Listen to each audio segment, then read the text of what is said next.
Kauno kolegija švenčia 15 metų sukaktį. Per šį laikotarpį įžengė svarbius žingsnius tam, kad tobulintų savo veiklą ir būtų patraukli jaunimui. Taip žiūrint atgal, tai daug dalykų yra, kur net pažįstamai pasikeitė. Gyvenimas dabar toks nenuspėjamas ir pokyčiai tapo tiesiog to gyvenimo dalimi ir pati svarbiausia kompetencija žmogui šiuo metu, ko gero, yra prisitaikyti prie tų pokyčių ir valdyti juos. Daugumą globalių iššūkių kolegijos bendruomenė panaudojo kaip galimybę, todėl džiaugiasi gerai studentų, absolventų, partnerių bei visuomenės įvertinimais. Po mokyklos turėjau tokią problemą, tiesiog nežinojau, kur eiti, kokią specialybę pasirinkti ir išbandžiau įvairius sektorius, tiek universitetinį, tiek kolegijinį. Universitetinis sektorius nepadėjo man pačiai pradžioj įsigrynyti srities, kadangi vis tiek duoda tam tikrą bendrinį supratimą. Kolegijoje susidūriau su daug praktikų, kurie leido išbandyti praktiškai patirti tam tikras specialybės. Aš pasikeičiau tai labai, nes aš įstojau iškart po 12 klasių, tai labai viskas keitėsi mokslo metais. Iš pradžių ir nepatiko, atrodė, kad ir tos studijos, o kam, gal per jauna, pakeliavusi, supratau, kad mes iš tikrųjų turim labai gerą įrangą, labai geras medžiagas, labai fainas priemonės, gerą kolektyvą ir iš tikrųjų labai sulipam kolegijoje kaip šeima. Aš jau baigusiu studijas, bet labai daug laiko dar praleidžiu kolegijoje. Esminis bruožas, kuris, sakykime, išskiria koleginės studijas, tai yra jų orientacija į praktiką. Ir mes matome, kad šitos studijos labai populiarėja, kad jei anksčiau tradicinė lietuvio nuostata buvo, kad jo vaikas studijuotų būtinai universitete, tai šitas požiūris iš tiesų keičiasi, todėl kad mūsų vykdomos studijų programos iš tiesų labai reikalingos darbo rinkai. Daug dėmesio skiriama nuolatiniam studijų gerinimui, naujausiams žinioms ir praktikai. Jis sudaro net apie pusę viso studijų laiko. Labai stipriai pasikeitė mūsų akademinis personalas. Nes didelė dalis akademinio personalo būtent ateina iš veiklos pasaulio. Tuo kaip tik labai sutvirtindami šitą orientaciją į praktiką mūsų studijų. Nemažai buvusių absolventų sugrįžta pasidalinti ir patirtimi, sugrįžta ir kaip dėstytojai, sugrįžta dalinai padirbėti, konsultuoti kaip administracija. Daug ką mes modernizavom, daug peržiūrėjom ir patį ir studijų procesą, požiūrį į patį mokymą, patį mokymąsi. Ką pastebėjau, kad tikrai yra naudinga jaunam žmogui išlaikyti ryšį su savo aukšto mokslo institucija. Kadangi tobulėjant, koja kojant yra vis tiek siūloma tobulinimo kursai, siūlomi seminarai, keičiasi personalas, tiesiog tobulėjai kartu su aukšto mokslo institucija. Ir tu matai, ką tu gali gauti dar. Kolegijoje šiuo metu veikia daugiau kaip 70 laboratorijų ir dirbtuvių, o jose įgūdžius tobulina būsimieji medicinos, meno ir technologijų sričių specialistai. Vykdome studijas 5 studijų srityse ir šiuo metu esam pati didžiausia, ko gero, kolegija Lietuvoje, 7200 studentų. Augo ir studijų programų skaičius, dabar jų 50, o viskas prasidėjo nuo 8. Įsikūrė 2000-aisiais 4 kolegijos, tai susijungė 2 aukštesniosios dar tada mokyklos, tai Kauno aukštesnioji technikos mokykla ir Kauno aukštesnioji ekonomikos mokykla. Ir paskui po truputį dar bėgė kelių metų prisijungė kitos aukštesnėsios mokyklos, ir menų, ir medicinos mokykla prisijungė, ir ant pačio galo ir maisto technologijų mokykla. Kėdainių Jonušo Radvilos buvo fakultetas įkurtas. Taip pat mes jau anksčiau įkūrėme ir Druskininkuose savo skyrių verslo vadybos fakulteto. Ir po to visiškai paskutiniai turbūt atsirado Tauragės skyrius.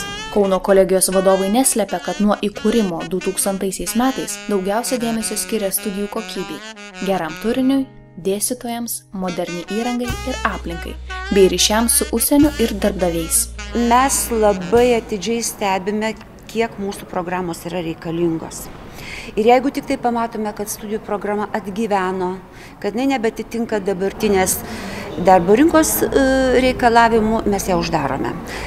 Lygiai taip pat mes aktyviai kūrėme naujas studijų programas, stengiamės, kad jos būtų originalios. Paminėsime tik kelias: logistika, performatyvus dizainas, pardavimų vadyba, multimedijų technologija, fotografija, radiologija, maisto sauga ir kokybė, anglų kalba ryšiams su visuomenė ir įvaizdžio dizainas. Konkuruojam savo studijom, savo kokybę ir kad ir paskutiniai rezultatai, kad ir šių metų rezultatai rodo, kad mes tikrai pakankamai kaip sektorius susitvirtinom. Kiekvienais metais abiturientų mažėja.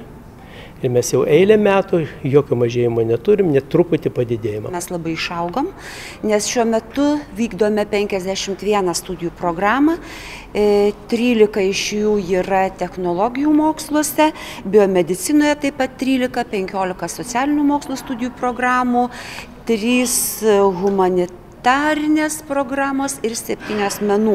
Taip kad esame ganėtinai dideli ir platus. Labai džiaugiamės vienu dalyku, kad priėmimo metu noras studijuoti Kauno kolegijoje yra labai didelis.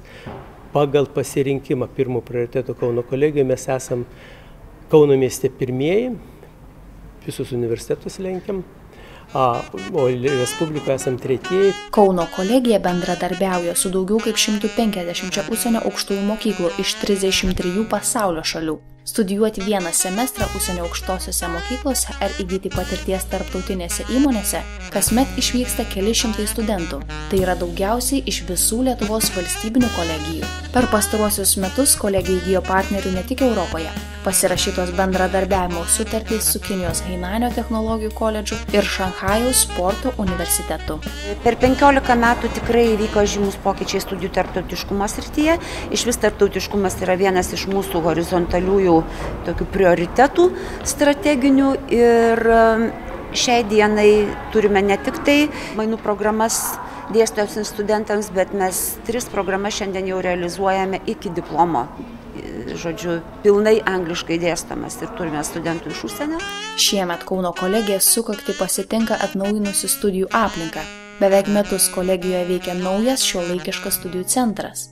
Patogiam studentų mokymuisi skirtas statinys kurtas atsižvelgiant į geriausius užsienio šalių pavyzdžius. Daugiau kaip 4000 kvadratinių metrų statinyje veikia biblioteka ir informacijos išteklių centras. Suprojektuotos laisvalaikio erdvės, suformuotos darbo vietos skirtos individualiam ir komandiniam mokymuisi. Turime ką savo studentams pasiūlyti modernaus, naujo ir tikrai labai naudingo. Apie infrastruktūrą jau nėra ką kalbėti. Tiesiog visa aplinka, modernizavimas, kompiuterinės klasės, patys pastatai, studentiškos erdvės, visa tai kardinaliai.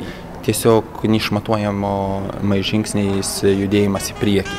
Per pastaruosius keletą metų į kolegijos infrastruktūros, auditorijų, bibliotekos, laboratorijų bendrabučio atnaujinimą investuota per 8 600 000 eurų. Pokyčius, lyginant galbūt su kitom institucijom, čia tas gyvenimas privertė padaryti daugiau. Reikėjo tam tikrus kultūrinius pokyčius padaryti ir tam tikrus infrastruktūrinius, šiek tiek koncentraciją padidinti, kad galėtume efektyviau veikti. Šiemet studijas Kauno kolegijoje pradėjo 2001 kursių, tai 2 kartus daugiau nei prieš 15 metų.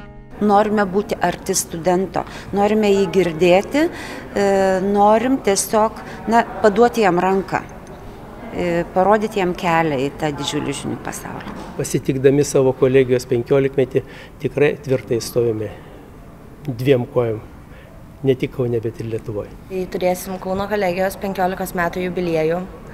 Koncertuos Vaidas Baumila, tai turbūt čia jauniems žmonėms labiau aktualu, ką tik įstojusiems ar besimokantiems, bet būtų labai smagu, kad jį atvyktų ir absolventai, kurie baigė ir dabar, ir prieš kelis metus. Būtų smagu, kad atvyktų ir tie, kurie baigė prieš 15 metų. Tai būtų smagu iš tikrųjų, kad susikviestų grupiokus ir visi kartu atšvęstumėm šitą gražią šventę.